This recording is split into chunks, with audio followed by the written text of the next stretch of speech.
Hi friends, welcome to flowering and ஃப்ளாக்ஸுங்க. இன்றைக்கி நான் வந்து ஒரு 1/4 கிலோ அவல் வாங்கினாங்க. அதில் 150 கிராம் மட்டும் எடுத்து நல்லா தண்ணியில் கழுவிட்டுங்க, புழிஞ்சு புழிஞ்சு எடுத்து ஒரு கண்ணுத்தட்டில் வச்சிடலாங்க. 2 பெரிய வெங்காயம் எடுத்து கட் பண்ணி ரெடி பண்ணிக்கலாங்க. கண்ணுத்தட்டில் போட்டு வச்சிட்டோம்னா தண்ணி பூரா வடிஞ்சிருங்க. அதை எடுத்து ஒரு ஓரமாக வச்சுட்டு வெங்காயத்தை கட் பண்ணிக்கலாங்க. வெங்காயம் நல்லா சின்ன சின்னதாக கட் பண்ணிக்கலாங்க. வெங்காயம், பச்சை மிளகா ஒரு 2 பச்சை மிளகாய்ங்க. அதோட நம்ம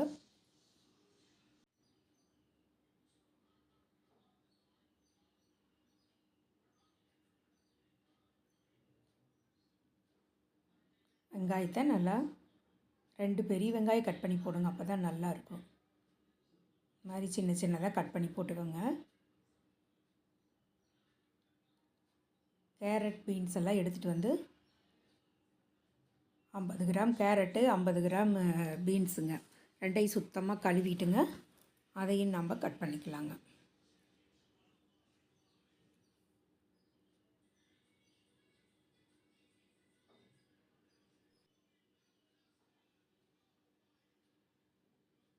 கழுவி கேரட் வந்து நல்லா தோல் சீவிக்கலாங்க.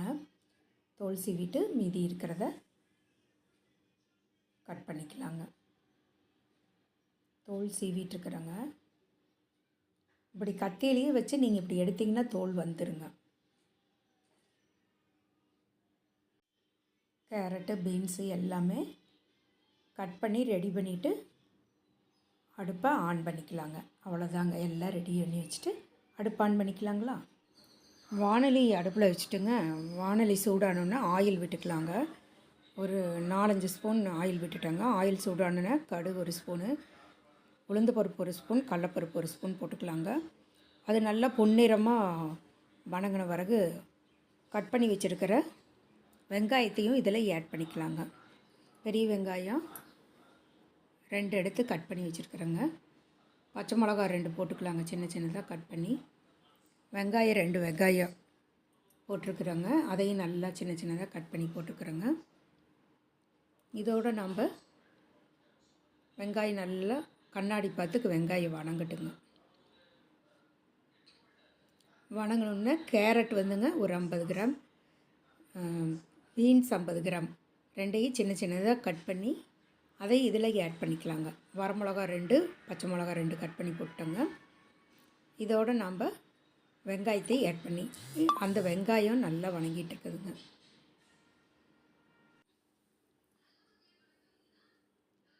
அதுக்குள்ளே கேரட்டை, பீன்ஸை கட் பண்ணிட்டோங்க. அதையும் இதோடு நம்ம ஆட் பண்ணிக்கலாங்க. கருவேப்பிலையும் ஆட் பண்ணிட்டோங்க ஒரு கீத்து. இதோடு நம்ம கேரட், பீன்ஸை ஆட் பண்ணிக்கலாங்க. காய் நல்லா எண்ணெயிலேயே வணங்கட்டுங்க. சிம்மில் வச்சு நல்லா வணங்கிட்டுட்டு அதுக்கப்புறம் தண்ணி கொஞ்சம் ஒரு 1/2 டம்ளர் தெளித்து விட்டுக்கலாங்க காய் வணங்குறதுக்கு. இதோடு நம்ம மல்லித்தூள் 1 ஸ்பூன், மிளகாத்தூள் 1 ஸ்பூன் போட்டுக்கலாங்க. தேவையான அளவு சால்ட்டும் போட்டுக்கலாங்க.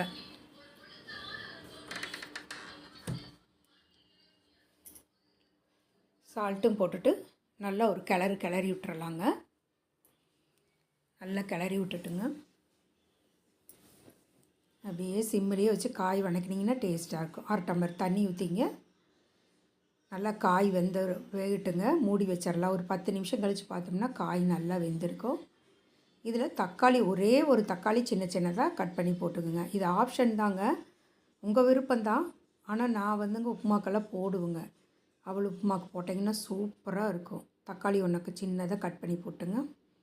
நல்லா வணங்கட்டுங்க. வணங்கின பிறகு நல்லா காய் வந்த பிறகு அவள் இதில் போட்டு பரட்டி விட்டுறலாங்க.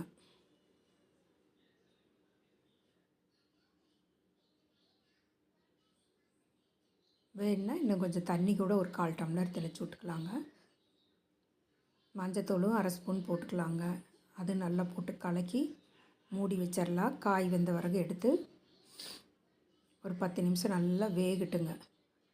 எல்லாம் நல்லா கலங்குனுச்சுன்னா தான் அந்த மிளகாத்தூள், மல்லித்தூள், மஞ்சத்தூள் எல்லாமே இதில் நல்லா உப்பு எல்லாம் கலங்குனா காயிலையெல்லாம் எல்லாமே பிடிக்குங்க. அப்போ தான்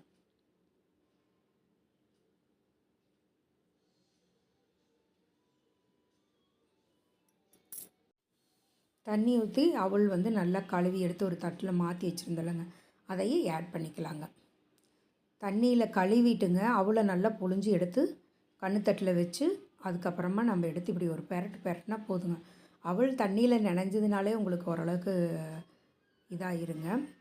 இதில் போட்டு நல்லா ஒரு பெரட்டி விட்டுங்க. காய் வெந்த பிறகு அவளை போட்டு நல்லா பெரட்டி விட்டுக்குங்க. உப்பு காரமெல்லாம் கரெக்டாக இருக்குதான்னு பார்த்துங்க.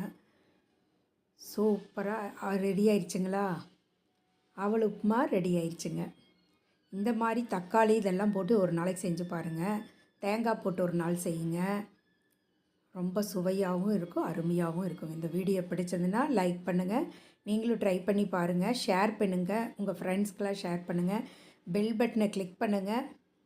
மறக்காமல் சப்ஸ்கிரைப் பண்ணாதவங்களாம் சப்ஸ்கிரைப் பண்ணிடுங்க. தேங்க்யூ ஃபார் வாட்சிங் மக்களே. சாப்பிட்டுட்டு கண்டிப்பாக கமெண்ட்டில் சொல்லுங்கள். வாழ்க வளமுடன். Bye friends.